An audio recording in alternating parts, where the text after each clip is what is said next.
Ladies and gentlemen, after a brief absence, welcome back to Sound Waves. Thank you so much for people who have seen the first two episodes and people who have been in the crowd in the first two. If you've seen the other episodes, then you know that things are a little different than they used to be. Got a new backdrop, got some extra equipment, and we have a new guest, Message from Mercury. So, without further ado, Message from Mercury.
There's internal debate in sound waves as to whether or not I should even ask this question because often it's said that it's a little generic. But I'm going to ask anyway, and then I actually want your opinion on whether or not it's a generic question.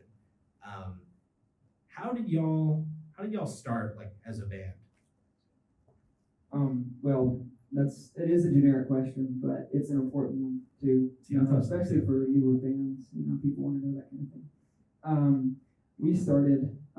It was Chris and I that had known each other for years, and Matt is Chris's brother, and we had gone to the same church for a number of years, and then they eventually left, and I eventually left, and years later, after living lives of our own, we kind of reconnected.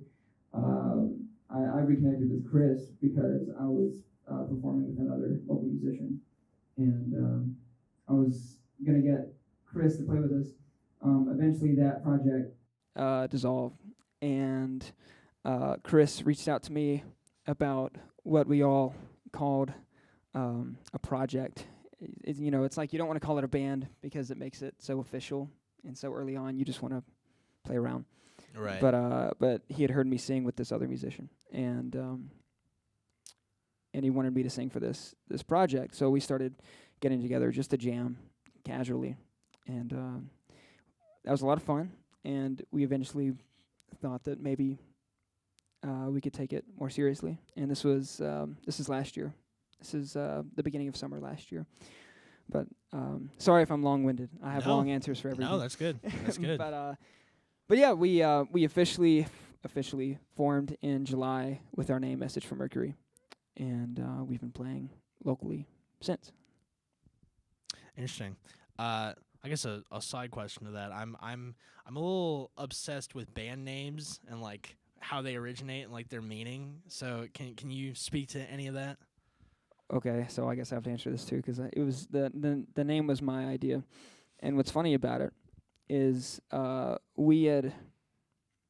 we had even started thinking about band names, we had already started practicing together, but we were, it was kind of in the background of our minds. We were at a Denny's one day. Where all good ideas come from. That's right. Yeah. And we're all bands go to eat late night dinner.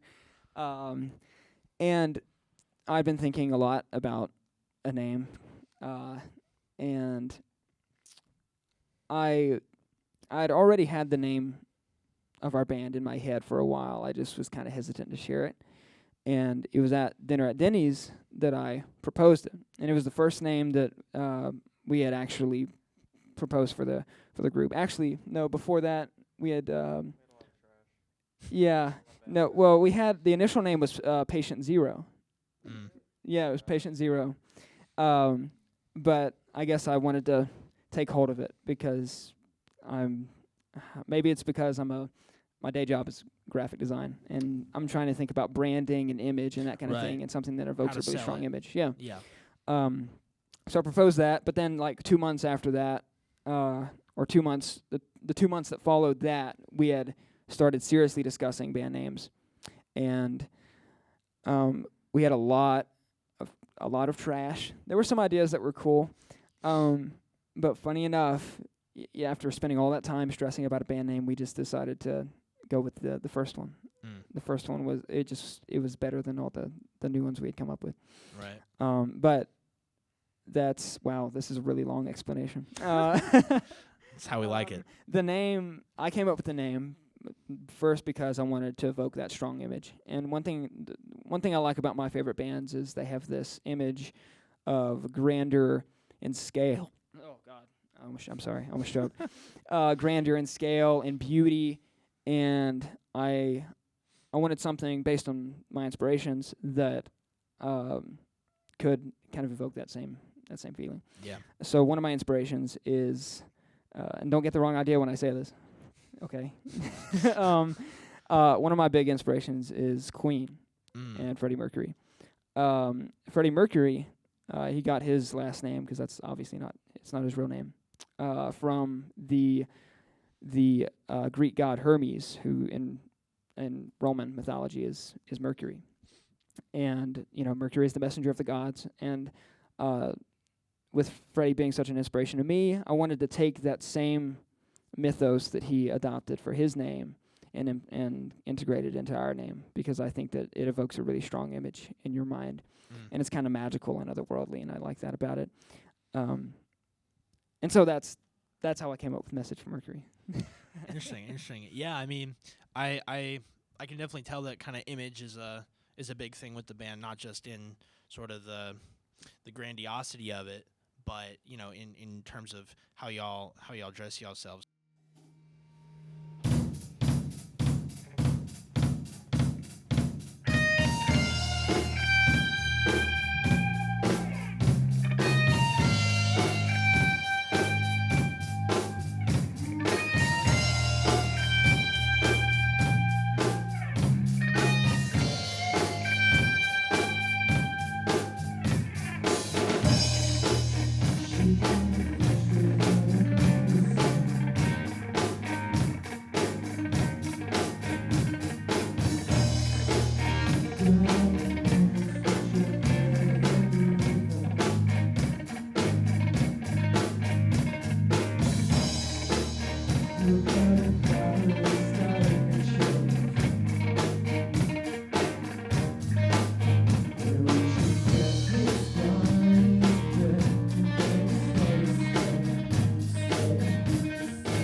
What was the thought process about sort of coming up with an aesthetic for the band? Because image is a big part of it, and y'all clearly know that. So, so you got the wheel. I'm gonna give a lot of background. I'll try to keep it brief. Right. So my background is in a few things. I do visual art. I paint. I do graphic design, and I also am proficient in menswear, traditional menswear. So combining all those things, and also thinking about my inspirations like Freddie Mercury and other very stylish performers like Prince, for example. Right. My outfit's been compared to his. I thought it was important for us to dress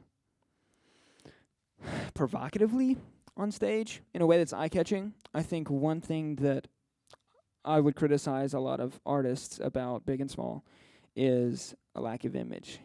They sort of, and there's, no hate on these artists, but, they wear what's in their closet. And Right. Maybe that's all they have. And there's a lot of great artists that do that. But I think what makes a performance interesting is when your audience has something to look at and something that grabs their attention. And I think it's hard to grab someone's attention standing in place wearing a T-shirt and jeans. Right. You're steering away from kind of the average Joe look and having it be more, I don't want to say more of a spectacle, but no, that's it. Yeah, definitely more eye-catching. Yeah. Yeah, for sure. I mean, with the brand, with me wanting the brand to be as strong as I wanted, it's incumbent on us to reflect that in our performances and in our presentation and that kind of thing. So yeah, that's kind of my idea, dressing as. But I mean, these are stylish guys by default anyway. So it wasn't very hard. You rock it well. Yes, absolutely. Y'all have a new single. Yeah. We should talk about that. Why don't we talk about that? What about it? Well, we want to know about it. What was the inspiration behind it? Yeah. Okay. Well, thank you.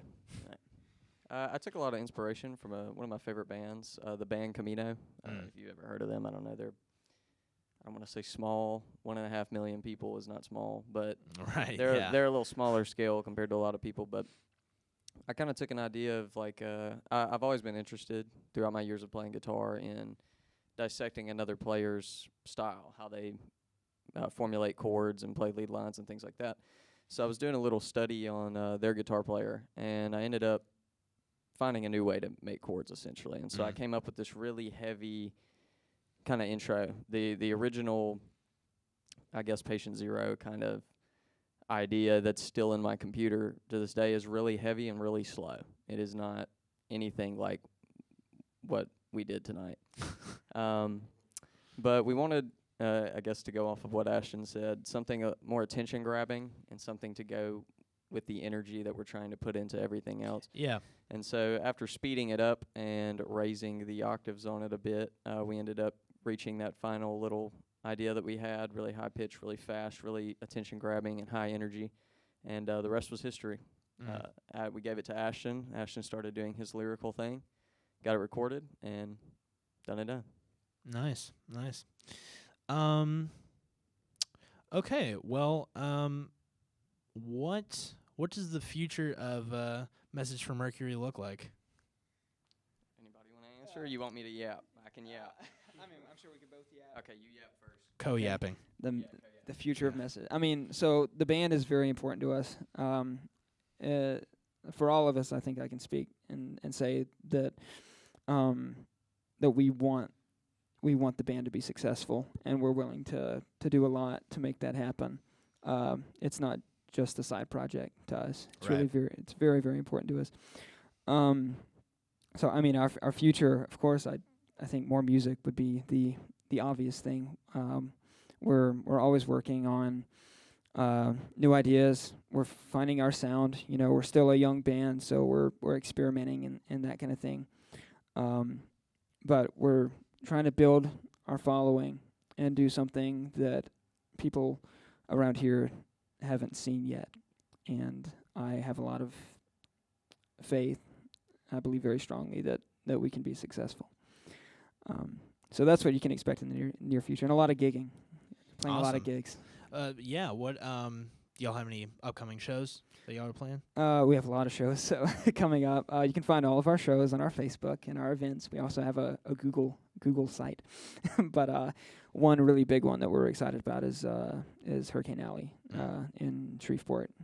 That's a nice, it's a very solid concert type venue, and I'm really excited about the big stage. I like to move around a lot during the performances, so Right. that's really exciting to me. And the lights and all. It's gonna make for some good pictures when we get those made. Absolutely. This is called Gravity.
Well, awesome.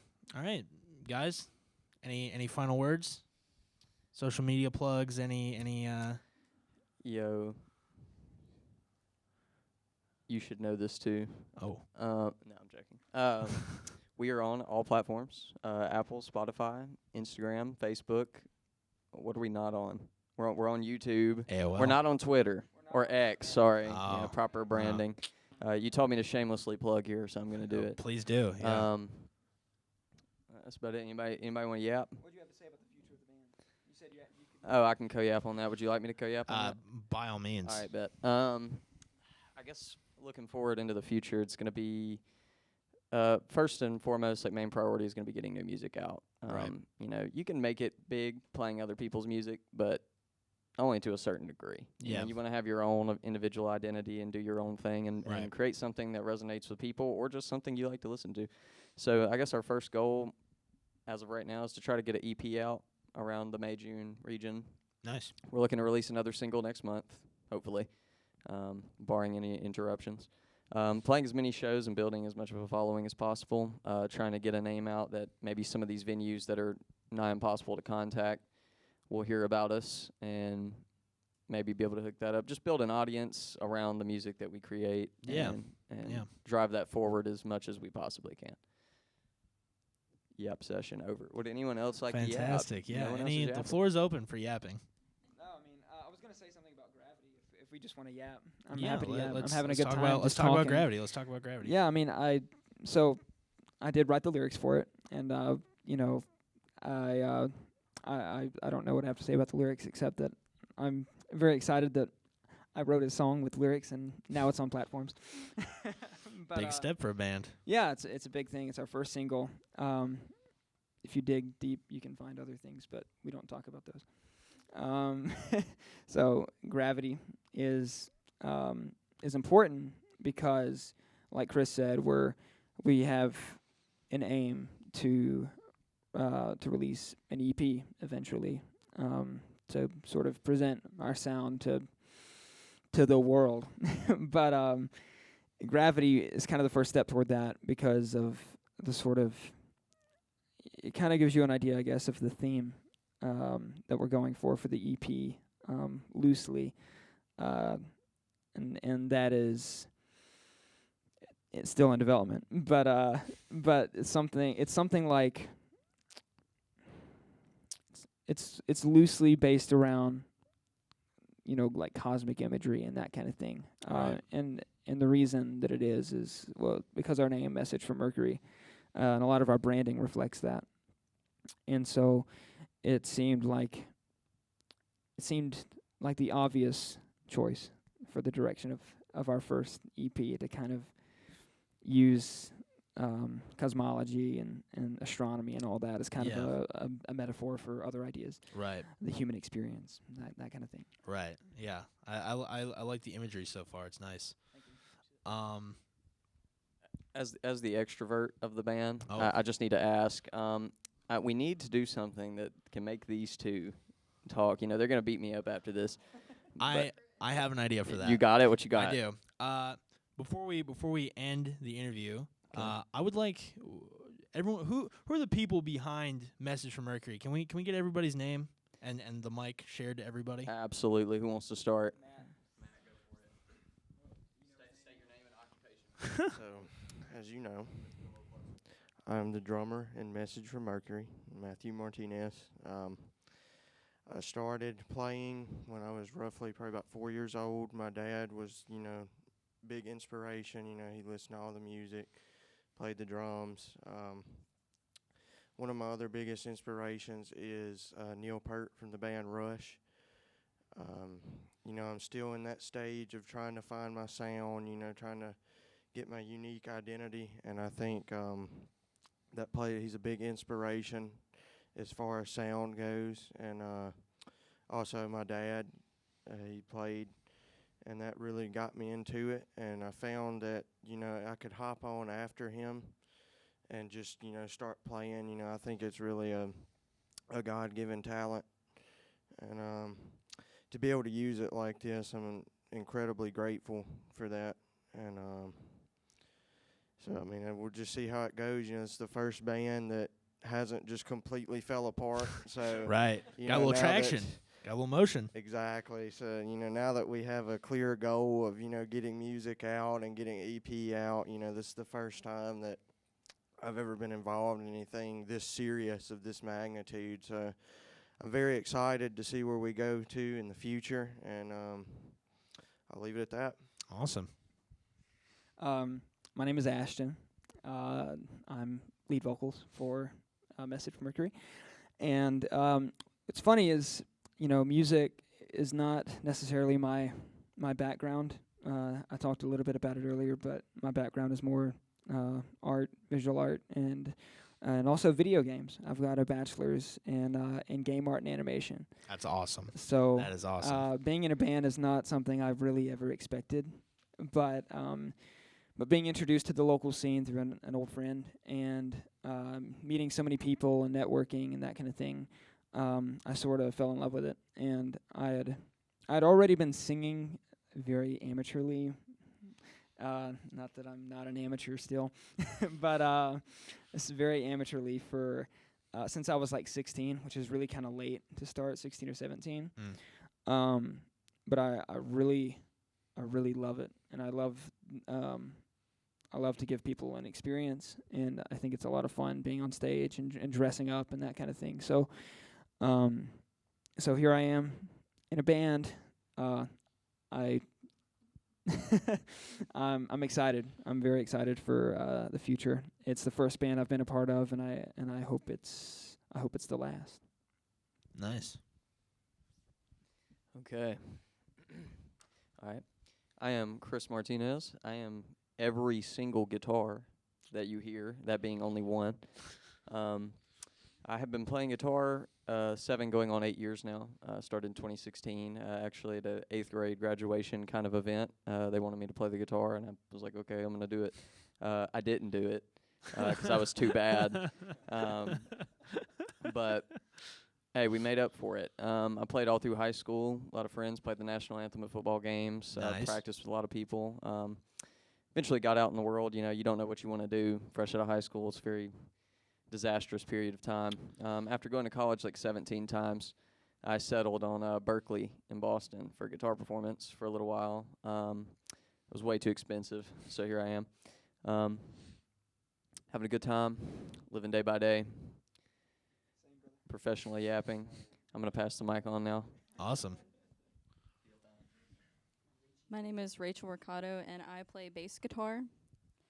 And honestly, I can't say anything that hasn't already been said, but well, I was gonna say, I actually started playing bass guitar last year because I was at one of these two band practices when they were, yeah. And Chris was just kind of like, one day he was like, we need a bass player, and he just dropped a bass guitar in my lap, and that was history. I've been playing bass ever since. That same night, that very night. I bought a bass guitar. I think that might be how most bass players are born. They're Exactly. Just out of the necessity of a It's guitarist true. comes the bass player. Yeah. I Yeah. mean, it's true, but Nobody wants to play bass. You got to like build them yourself. exactly. Yeah.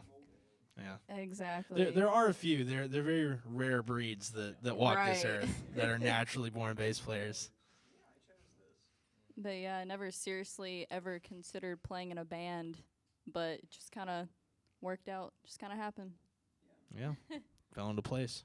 You know, you've got the look. You know, you're proficient. So, and that goes for all of us. So, I think we're just a natural fit, and I'm really grateful to be in a band, have these guys, and I'm excited for the future. Awesome. Well, Message from Mercury.